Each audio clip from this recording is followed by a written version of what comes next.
Blackstone Audio presents The Bishop's Wife by Mette Ivie Harrison. This book is read by Kirsten Potter. Chapter 1. Mormon bishop's wife isn't an official calling. Bishop's wife isn't a position listed on ward documents.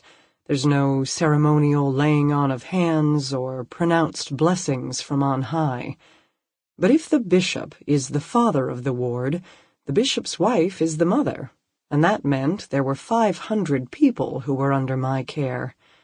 I was used to the phone calls in the middle of the night, to the doorbell ringing far too late and far too early. I was used to being looked past, because I was never the person that they were there to see. This morning, at the 6:30 doorbell, I shook Kurt. "They'll be wanting the bishop," I said. I was already out of bed and putting on my robe. "I'll be there as soon as I can, Linda," he said sleepily. He hadn't been to bed before midnight last night, I was sure. I hurried downstairs, sure that something terrible had happened. It was late January in Draper, Utah, and as picturesque as the snow on the mountains was, it did not mix well with our modern lifestyle. My fear, as I stood hesitating at the door, was that someone was here to tell us that a teenager from the ward had skidded off the road and was on his way to the hospital.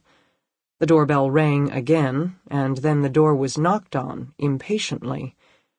When I finally opened the door, I saw Helm, one of the newer members of the ward, carrying his 5-year-old daughter, Kelly.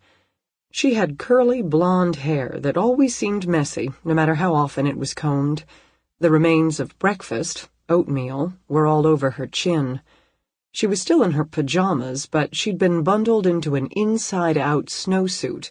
How her father had figured out how to get the zipper up without putting it on the right way around, I didn't know. "Can I see Bishop Wallheim?" asked Jared.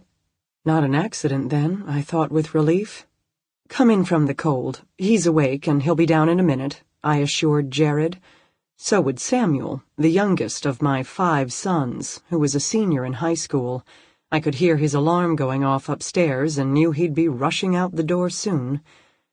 I led Jared and Kelly to the front room, where my neglected piano waited for me to practice. Mostly the room was used now for people waiting to go into Kurt's office. Helm looked terribly strained, though he was well kempt. His hair was darker than his daughter's, but it was clear where she got the messy mop.